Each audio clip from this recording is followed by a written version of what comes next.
Okay, if it's okay with you guys, we'll make it a discussion because I hear myself all day long. So, what do you guys think of dating? Hard. Hard, good. Hence you're here. No,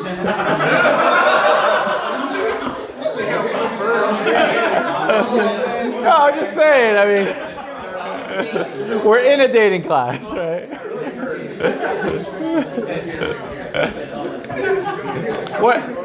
What else would you say about dating? Now no one's going to say anything, right? It's complicated. I see you. I still see you. Yeah. Good. That was... I'm making a dating app to fix a lot of things. That is all the world needs. I am so glad you're doing that. Ryan, is the devil as a real estate developer? What makes your dating app different? It actually has concierge service, so... Wow. Are you gonna pick the app? No, the answer is the only person you can swipe right on is Brian. I'm not sure if I would invest in that one, but good move. A for effort. So, who here heard of a concept called Besheret? Yeah, I know. Everybody raised their hand when they hear that. So, how would you define Besheret? How would you define Besheret? Like it's meant to be. Good. Okay. So, we're going to just totally destroy your preconceived notions. So, a lot of people think of this concept of Besheret as it's meant to be, I'm just going to sit home and my soulmate will come. Right? Have you heard of Rav Moshe Feinstein? Yeah. Okay. Oh, wow. That's a holy crowd, Rabbi. What do you... I don't know who it is. No? Okay. There's an app for that too. Called just put that on the to-do list. The Rabbi Who's Who. He was one of the great rabbis in America. And he said something fascinating, I think. He said, don't focus on this idea of Besheret. Right? Rav Yaakov Kamenetsky said, whoever you stand under the chuppah with, that is your Besheret. So, We should go find our chuppah and all stand under it. all together. But that's, you see, it won't guarantee us. This idea of Besheret sometimes gets taken out of context, right?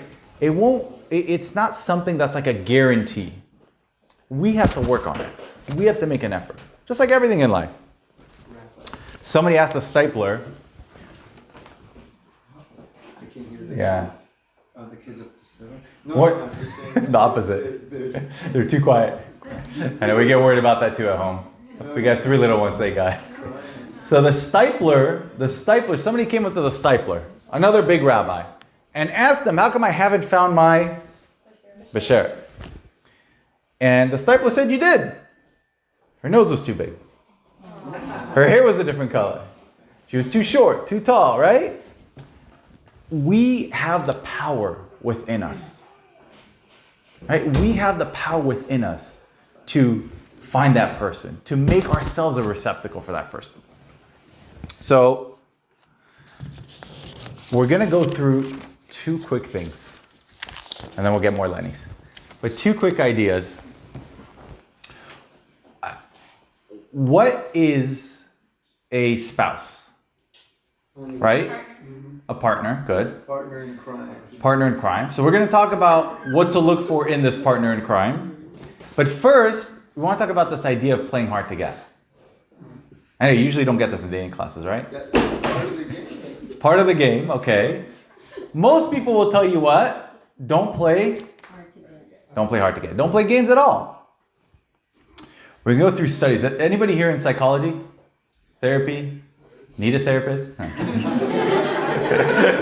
Don't answer that. We're being taped. So, has anybody heard of something called heuristics? Emotional damage. Guys, we need an army of therapists. Has anybody heard of a concept called heuristics? Okay. Have you ever been shopping? There's a lot of women in the crowd. Good. Unanimous yes. So, have you ever seen, and I'll make the analogy men-friendly because I can't really relate to dress. I'm terrible at buying gifts. Every time I bought my wife a gift, it's gone back to the store. Literally, every single time. There's a concept, the Rambam says you're supposed to buy your wife something for the holidays.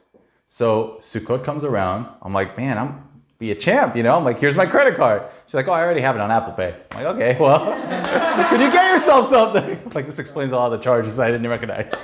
But could you go buy yourself something? No, I don't need anything. I went and bought her a beautiful dress with my daughter.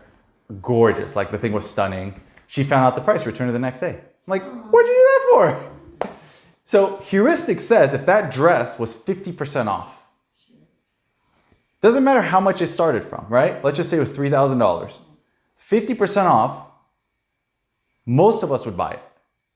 Because we think, oh my, this is a deal. That's heuristics. That's how our mind works.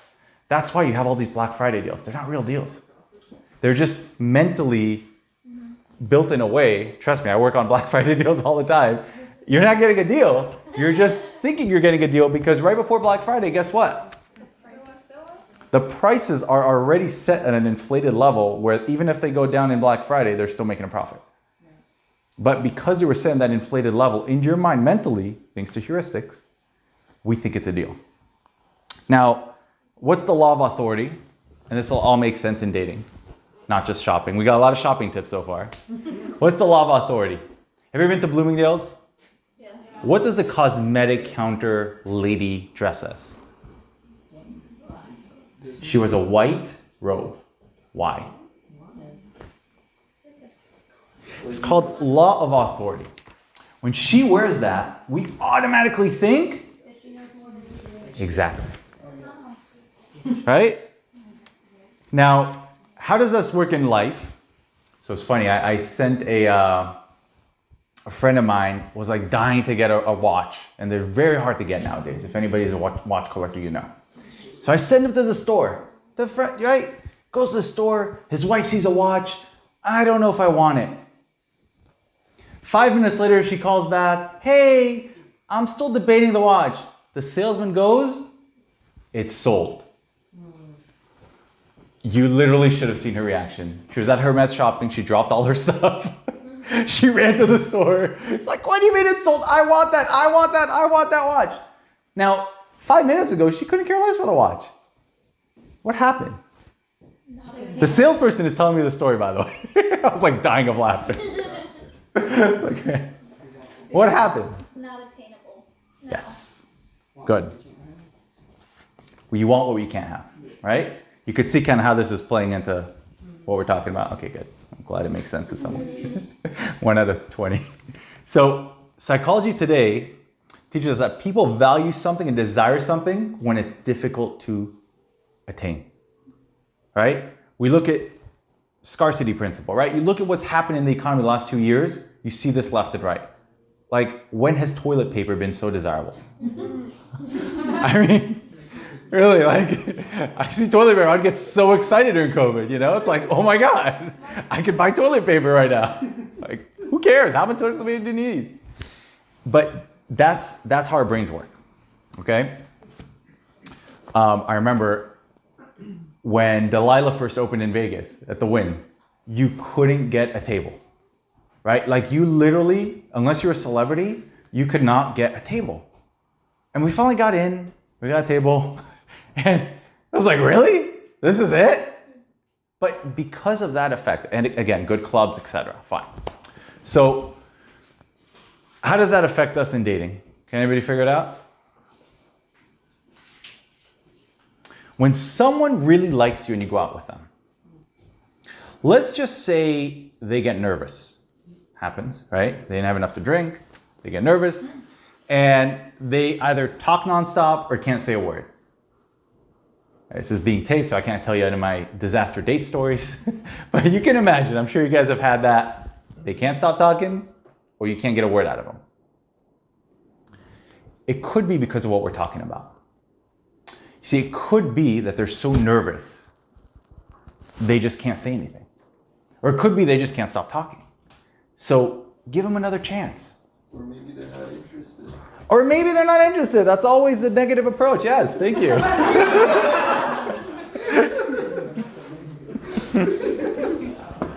But yes, that honestly, it could be it too. That's going in the right way. It could be. but that's the idea. If you're head over heels about somebody, it's going to automatically make you not that attractive to them because of these principles that we discussed. Right? Yes. Does this apply to both genders? Good question. According to what I've learned, there is no difference in the genders. And I'll give you another study, by the way, that was done on women, which, in case that's the gender you're thinking of, just guessing, that'll actually prove the point. So there's a study in 2011. They took college women who viewed Facebook profiles of men, male students, okay? Kept it kosher. They were told the men had previously viewed their Facebook profiles. And they said the men had 3 reactions. Okay, follow. It's not that complicated. It just sounds complicated. The men liked them a lot. A. B. He liked you average. Or C. He really doesn't know how he feels. He's uncertain. So initially, women reported liking the men who liked them a lot. Right? It's great. But then more women actually chose which one? C. The one who's unsure. The one who's unsure. Yeah. That was the number 1 pick choice in this study. Okay? So we can also fall for this trap, by the way. So we see how it works in the positive way, but we can fall for it because if the other person knows how to play into heuristics and scarcity effect, then we might like them for the wrong reasons. You hear? What do we do? Stay single. I'm kidding.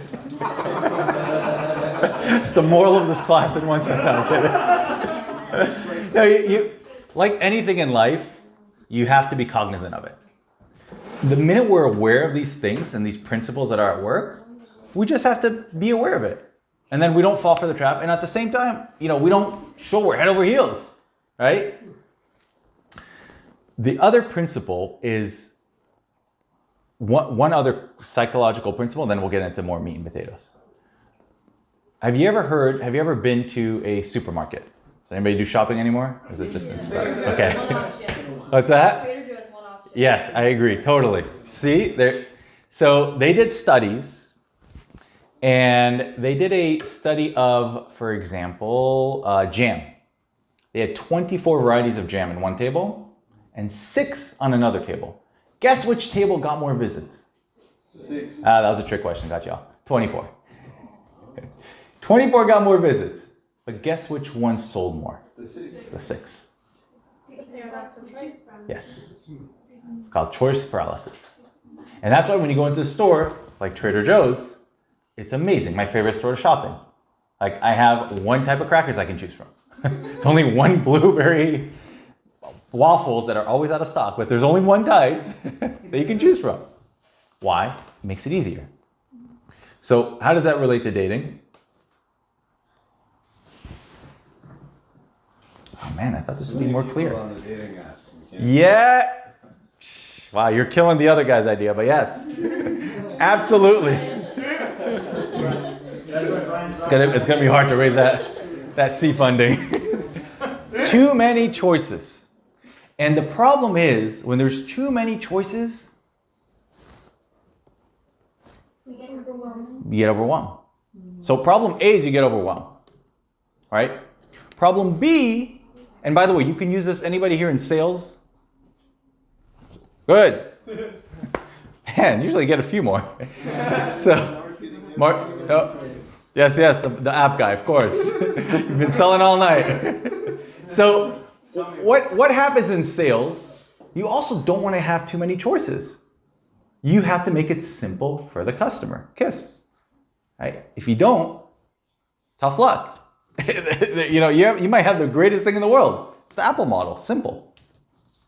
So one thing we mentioned is too many options in the dating scene. But the flip side is if you date too many people, guess what happens then?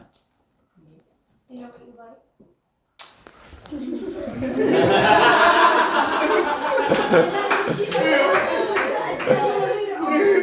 It's a very nice way of thinking about it. You think you know what you like. No, I'll tell you what. you may get to know what you like and don't like more, but you are now more confused than ever. Because you're now looking, and I know this from guys I know, right? I don't know what the girl side of it is, so I apologize. It might be different. But from the guys I know, it's like they're trying to make the perfect woman. It's this girl's looks, and this girl's cooking, and that girl's IQ. What's that? They're still single. Yeah. To be honest, it's the same for women too. We say like, okay, look, this guy doesn't do this guy doesn't do that. There is no respect, but the respect is on both sides, and there is none if there, Right. It's on both sides. We have the same problem. Yeah, it's natural. It's human nature. I'm glad you confirmed it. Thank you. You're welcome. I learned one thing tonight. I could tell my wife. I learned something. No, I think So see, the problem is that us women, we also don't take responsibility sometimes. it's our generation. I wish it was always nice. It always is. But those are. You guys have a tough crowd. I don't know how you deal with it, guys. Drop it right here.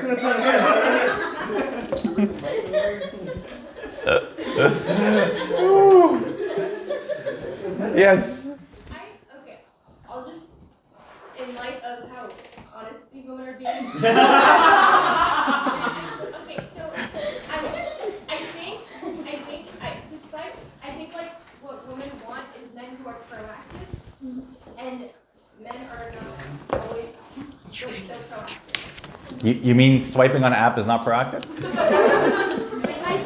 Initiating, following up. I agree.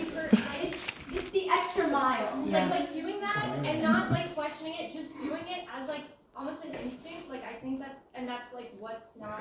But they have to be hard to get.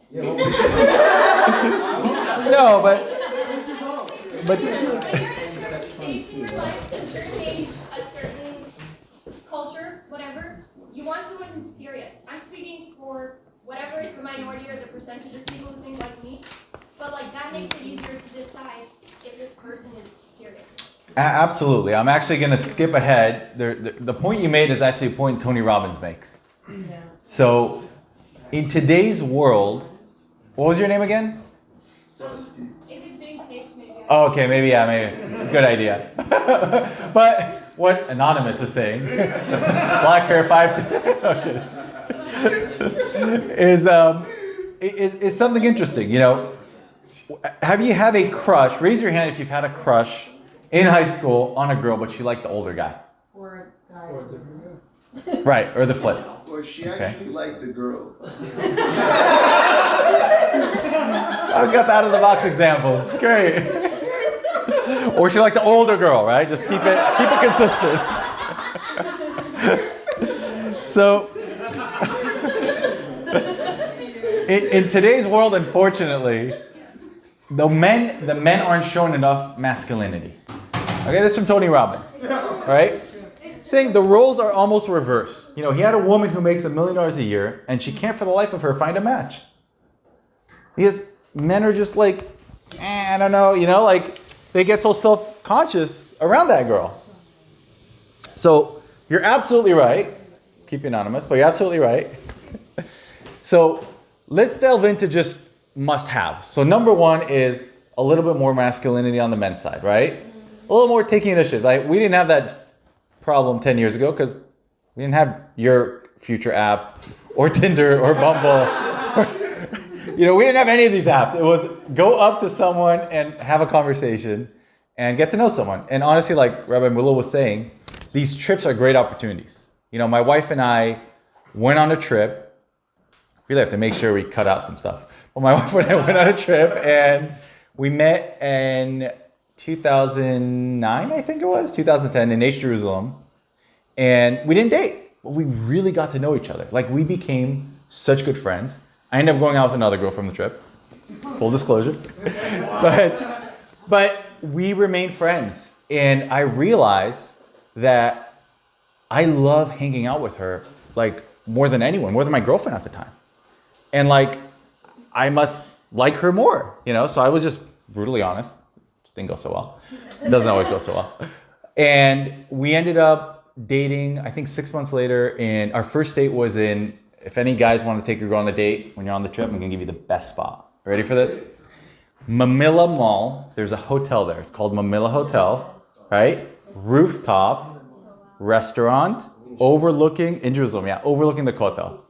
Like, it won't get more romantic than that. Forget the Eiffel Tower, forget all that. Like, that's the spot. And it's like kind of holy. So we end up going out and we end up getting married because we got to know each other well on this trip, right? Because we approached each other and we talked about subjects that, other than like, what movies do you like, right? I actually don't think I even asked her that. Probably should ask her now. Okay, so what are some must-haves? Must-haves in a spouse.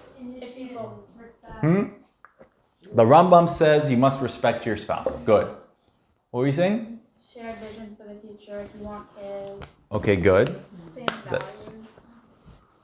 Trust as well. Just There's something even more basic. You guys are really holy. I mean, this is Jewish. Well, I was going to say men to women, women to men, given the example before. What was that? Healthy communication. Okay. Loyalty. I'm going to start with something very, very, very basic. It's called attraction. Okay? I'm sorry, we're bringing it really like low level, but you got to have attraction. Before any of those other things, you got to be attracted to the person. But what does attraction mean? Have you ever met Rev Wilner? Wilner, H. Jerusalem. Yes. So he's like the marriage guru there. He taught Rabbi Jacobs like 20 years ago. He's like the guru of marriage. So he gave an example. The girl doesn't have to be drop dead gorgeous. As a matter of fact, it's probably helpful if she's not. She just, attraction, does it build or does it not build? It builds. Okay, good. I don't have to convince you on that one. I remember when we had our first daughter, we only had one daughter. When we had our first kid, we looked at each other and she was in our bed. It was like one of those moments, you know? And I laughed at her and I said, I hope you don't take this the wrong way, but I can't believe I said I love you when we were just dating. Like, the feelings you have for your spouse, especially after having a child, are exponentially greater. Like, you can't even compare it. So attraction, that connection, it, in a healthy relationship, it only builds. Right? There's a great book, if anybody is having a kid, I mean, I don't recommend it before marriage, but there's a good book called Baby Makes Three. And it literally just, the statistics are, I think it was 66% like go down after a kid, and the other 34% just, the relationship takes another level. So attraction and chemistry build, okay? The next thing you guys mentioned is midot, values. What tell me a value. What's an example of a value? Family. Like, close with their family. Okay, that could be good or bad, by the way. Yeah. True. Especially in certain cultures. In the Chumash, it says, and man got married, v'davak beishto, and he clings to his wife. If you look at the commentary there, it says, yes, he leaves the house of his parents and he clings to his wife. Right? It's very important you guys have a very strong bond, above all. What's a good example of a character trait, of a good trait? kindness. Selflessness. Patience. Oh, patience. That's still working on that one. Patience. It's good. Yeah, it's yeah. You try having 3 little kids running around. Yeah, I just had. Understanding. What's that? Understanding. Understanding. Okay. Gratitude.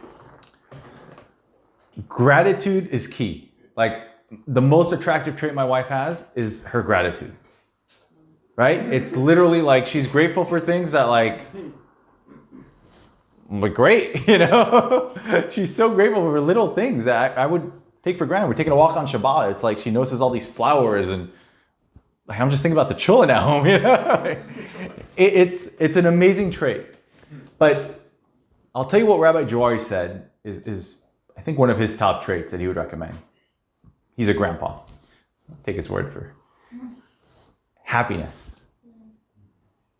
Right? Does he or she smile? Little things. Right? Are they positive? Or do they look at the positive or are they always looking at the negative? You know? The Rambam says we have to know the other person's dispositions. When we're dating, learn what they are like. Right? Angry. Are they angry? That's a big red flag. You know what the Rambam says is the worst trait, right? Wow, how'd you guess that one? Anger. Anger is terrible. Terrible. The Gemara says when you're angry, it's like worshiping idols. Yes. Anonymous. Is it really realistic though? Because like if you're with someone, you're dating someone for a while, there's gonna be periods of time where you're stressed about something, you're unpleasant, you're angry, and I just don't think it's like I think it's so easy to be like, oh, be happy, be zen, be peaceful, but like everyday life is not like that. That is a absolutely good point. Especially in Jewish culture, let's be real, no complaints. So like, we're not complaining anymore. That's cool. But I didn't get the memo growing up. Yes. It's called kvetching in Yiddish. It is against our DNA. Yes, it is something we have to overcome. But do you have an answer to that, or? I think it's more so about how we react to things as opposed to Mm-hmm. being angry. So I think you can control a lot of things, and where that is how you react and your emotions towards something. And if you can't express that, then it might be time to take a step back and reevaluate what's going on. Pirkei Avot, you just reminded me of Pirkei Avot. It says the best trait of anger, right? This is this guy's like the saint of anger, how he conquers anger. It's not someone who never gets angry. It's someone who's hard to get angry, but easily appeased. And the commentary that says, because it's impossible not to have that initial reaction. It's basically what you were saying, right? It's all about how we react to it. I was also just going to say the idea of perfection, that you can't find someone who's angry. It's in itself a sin in Judaism. It's why they changed the laws about who the priests and Kohanim could be, because they weren't supposed to be perfect. They were allowed to have blemishes. They were allowed to have things like this. It's why our most famous prophet, Moses, struck a rock and showed that he was not infallible, because perfection itself is a sin. It's one of the things you say on Yom Kippur. So it's really more of just, are they overall, as you talked about in one of your Taco Tuesdays, are they at least at 51% moral, rather than all bad, or 49%, or whatever percentage it might be. But if they at least have that much goodness in them, can it outweigh any of the negative Right. attributes? Yeah. I can interject if you want, just quickly, a nice idea. There's a rabbi that once explained. How about, come on, I need a mic. Oh, yeah. But there's a rabbi that once explained, this can help you. Whoever was asking about anger and how it's like we have to be real. Yes, we have to be real. And I agree with you that people get angry, people have all these bad traits in us. We have laziness, everyone has those in us. But the question is not the first initial spark, the second spark, the third spark, the fourth spark, the ones that are unnecessary. So if you see, for instance, if you see that you're getting angry, this example is actually shown in men overcoming their temptations and the way that they look at people. So the Torah says that when you look at someone, you shouldn't use them in a way where you're looking at them objectively. And we can control that. So like, you go into a store, you talk even to the opposite sex. You walk into a store and you say, hi, how you doing? But you've got to be able to control yourself objectively and look at them as a normal person and not just look at them as, something in the market, You get what I'm saying? So you've got, that's actually a requirement. Like we've got to be normal in the way that we look at people and not objectify people. And this goes obviously both ways, but much stronger on the male side. It's much more important for us in terms of that. And one rabbi was asked, how can I ever overcome this? It's so hard. Every time I go in the streets, every time I see a billboard, I look at people objectively. It's just too hard for me. He said, you're right, it is hard, but we're not asking you to overcome the first look. We're asking you to overcome the second look. And it's kind of what you were saying, which is that, yes, initially a person gets angry. Yes, initially he gets frustrated. But why are you going on and on and on? Why are you doing this publicly when you could control it and bring it out later? There's a certain point where your anger is unnecessary. There's a certain point where your hatred was unnecessary. There's a certain point where you hit and you got upset with your child, let's say. I don't hit my child in case you figure it out. But let's say somebody gets upset and you got frustrated and you did something. Okay, but why did you go a little bit more? Why did you do it a little too hard? The Egyptians enslaved the Jews, but they didn't need to do too much. It was a part of God's plan, but they didn't need to do too much. So I think when it comes to finding, because we have to be real, and you're right, about anger and all these bad traits, it's looking for the exaggeration in those traits. Is the person even trying to overcome the second one, the third one, the fourth one, like the way that you look at someone? Okay, at first I see someone and I looked at them objectively, but why am I continuing to do that? Oh my gosh, look at, like that part was not unnecessary. The first part when you look at someone, okay, that's my nature, I'm a human being, I'm an animal. My body is an animal. But it's the continuation that I didn't have to do, and that I can control. So that's really the interjection I think is really important. Sorry. That was great. Okay, so 51% happy. Okay. but you get what I'm saying. I mean, I think everybody's saying the same thing. It's overall, are they a positive person? We all have down days. We all have stresses. We all live in LA, right? Let's get real. So next thing to look for, or really more of a question, how long should you date? For what? Like until marriage, until Yeah. engagement, breakup. Is that like not how it works nowadays? You guys not getting it? Till you, I guess, pop the question. 24 hours. What was that? I'm sorry. Good, okay. It wasn't a trick question. You should always feel that way. Good. By 3 months, you should know, like, if this Okay. is the type of person you want to be with. By 6 months, it's like definite that like this is like the absolute person you want to spend the rest of your life with. Men usually know within the first 3 weeks if this is that. Oh, you're giving us a lot of credit.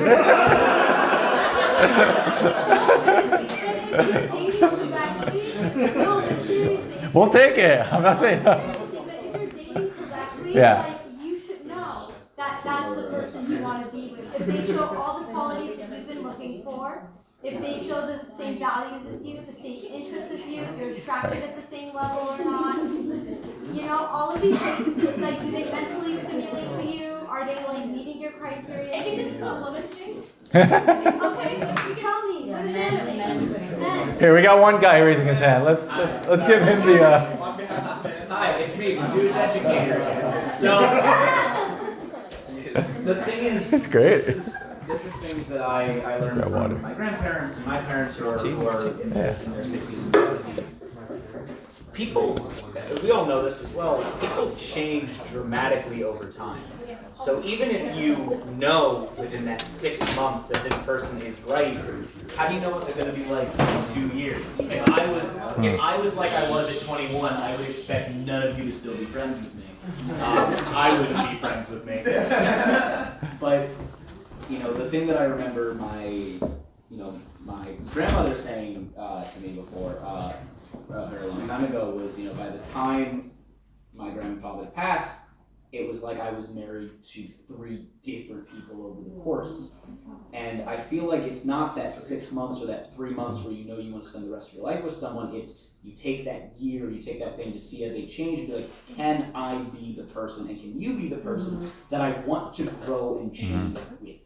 And that is a vastly different idea than, oh, we share the same values. Right. Oh, we share the same chemistry, whatever. Because you're going to be a different person in 5 years and 6 months and however. But if you know that you can change with that person, which is why, I'm going to say again, men do not take 3 weeks. My God. My God, wherever you're getting that statistic from, tell them they need to lose whatever mat livery they have. I was gonna say it took me a little longer.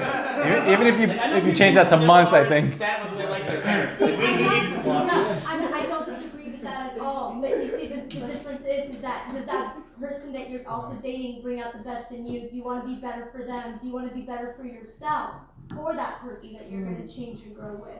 Because that also takes into consideration what your grandma told you. Women change more than men in a relationship than men do, because women go through the ages of what? Getting married, then being at home with a specific other person, usually taking on more of the household work. Then they have kids. They have to watch their kids grow. Then their kids move out. Men do the same thing, but men usually are more at home, at work than women are. But hell, it's different days, you know. I'm not saying. What I'm just saying is that men see that too. Yeah, I would say that these are not mutually exclusive by any means. What I'm saying is that there needs to be both, and someone needs to be able to see that they can grow and change, and that they want to grow and change as well. And there's different times in everyone's life where they may not be open or susceptible to change, which is why you'll always hear the excuse, "Oh, I'm not ready to date right now." But someone might not actually be ready to date by then, and they don't want to put you in a situation where they can't give you what you deserve and what you respect. So the key to what you're saying is flexibility. Because Thanks, I forgot the feeling. It's on Brian's app.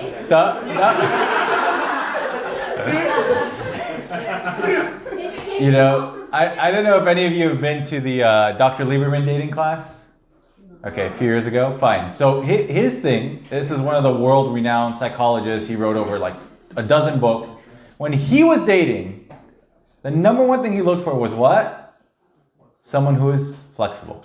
Because we're going to change, right?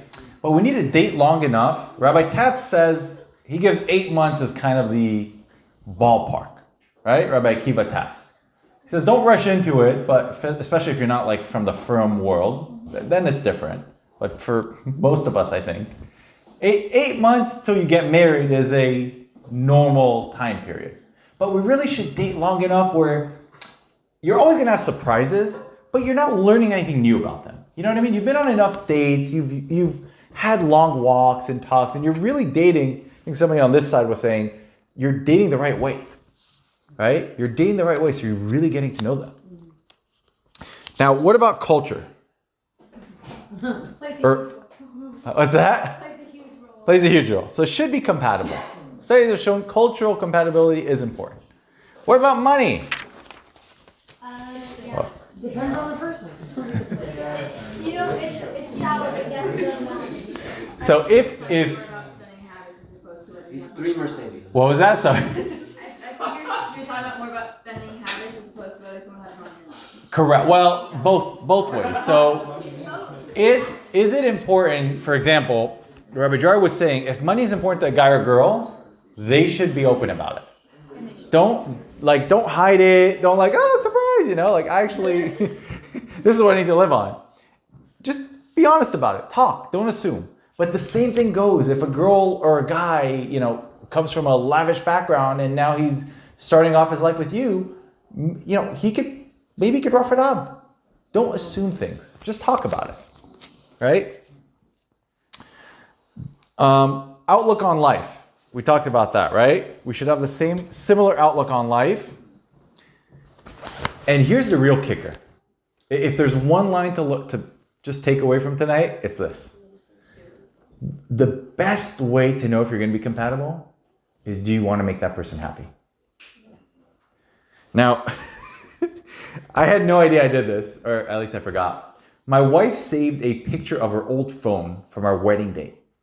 She had a picture of a text. I'm like, this is the weirdest thing. We're looking at baby pictures, and all of a sudden there's this weird picture of a text, And it was green, the old Samsung. I remember those. Nobody remembers that. And I texted on our wedding day that my goal in life is to make you the happiest woman in the world. Aww. I had no idea why I did that. I'm kidding. but honestly, that's the mindset we should have. Is, do we want to make that person happy? Kabbalah teaches us the wife is going to be like a mirror, right? If we bring in as men the positive energy, that excitement and that willpower to make her happy, she'll reciprocate. But are we in it for ourselves? Or do we want to make her happy?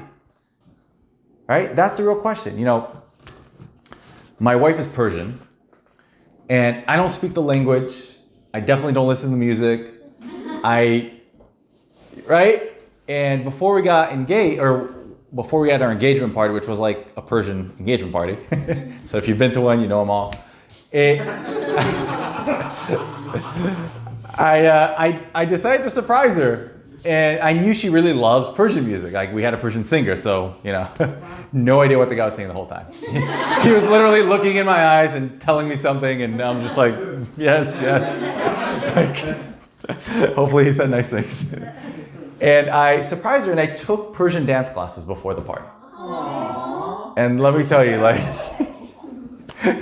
it was not an awe moment the first couple classes. It was really brutal. I think the teacher kicked me out a few times. But eventually I kind of got into it because it was important for her. That was, I won't say the last thing on my to-do list like in life, but it was definitely like one of the last things. It wasn't, you know, it's a lot of other things I like to spend my time, but it was important for her. And it gave me such joy because we bonded over something, right? And she was so happy to find out. I think one time she just like found out randomly that I'm taking these classes. But that's the idea there. So we'll end with, some of us have bedtimes for kids that'll wake us up. We'll end with one little idea, okay? This is like my favorite part. If we're going to have the best spouse, what do we need to do first? He's the best person. Wow, great. You haven't said anything all night. That's good. He's rubbing off on you.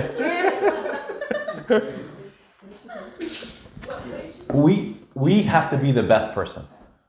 Because we attract who we are. But I think everyone's a really good person. Don't argue, you're right. LB.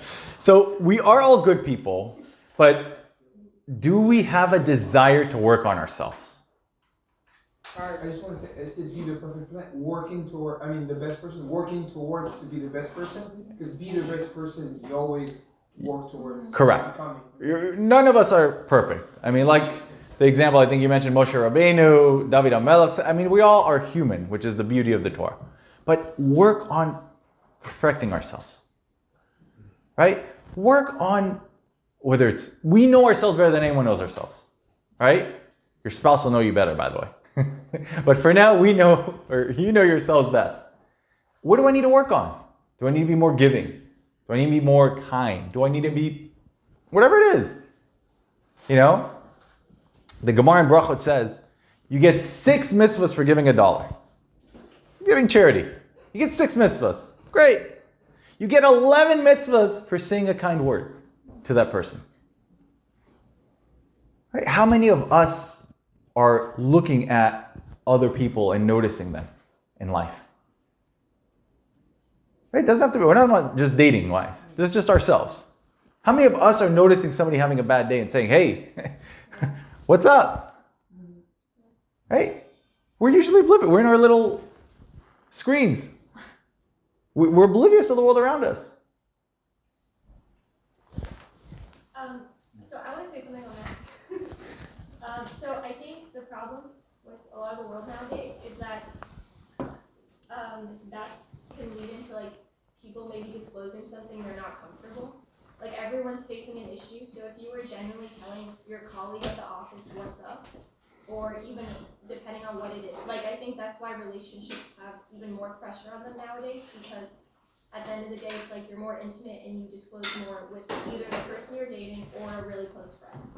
So, Yeah, absolutely. Listen, you shouldn't like go spill your laundry, you know, like. I know, but I talk about this with like close friends too. It's that like I think like no one wants to talk about something bad that happened to them 5 minutes ago. So again, I think that's like why there's just like more of a, whatever you want to call it, pressure or weight put on relationships, because it is harder to have those like intimate, not intimate physical intimacy, but like more like less surface level conversations. Yeah, and studies have shown what you're saying. It's really emotional intelligence, right? We're lacking a lot of that emotional intelligence because we're so much on social media. We feel like we're connecting, but we're really not connecting. And then when it's about connecting in the real life, we're just There. yeah, exactly. So it's absolutely true. About the level of emotional investment, usually sometimes it would be at the beginning, if you invest in emotionally too fast, sometimes it can scare the person off because it's too early. Right. And then sometimes it's the opposite. So what do you say about that in the time frame of, because it depends on people. Yeah. You definitely don't want to first date launch on here's what's bothering me in life and here's that. You have to just gauge the other side. The other person's really emotional.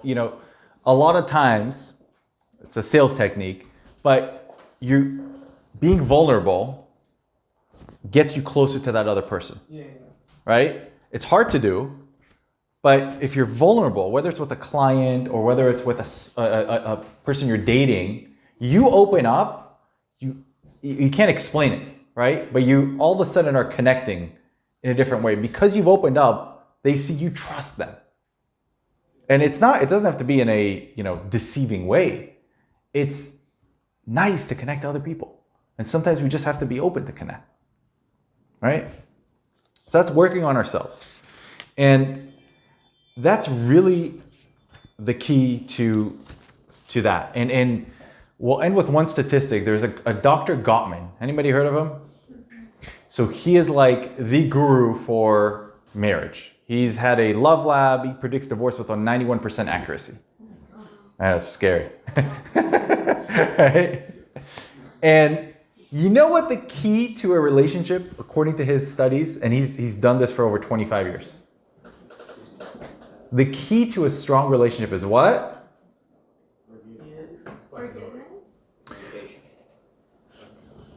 Okay, everybody says communication. Honesty? Okay. These are all qualities connected to this. Strong friendship. Right? I'll quote you a line from his book. It's actually interesting. The determining factor in whether wives feel satisfied with sex. Okay? Oh, everybody got quiet. Romance and passion in their marriage is by 70% the quality of the couple's friendship. And by the way, the statistic works both ways for men and women. So a lot of times we say they're our friend, and a lot of times they are. But sometimes that friend might be the best spouse. You hear? And that's what we're trying to build, a strong friendship. Okay, I'll leave you with the story. My wife lost her wedding ring. It happens. It'll happen to you too. Don't worry. And we lived in a high rise, and she thought she put it in the trash can. That trash can, yes. So, like a typical man, I said, I'll just get you a new one. Don't cry. It's okay. Don't worry. It's if money can fix it, thank God. That's a good problem to have. Rabbi Hecht was over today. He said, I am so blessed. My problems are with money. People have health problems, mental problems, relationship problems. Those are much harder to fix. And it wasn't her diamond ring, it was her wedding band.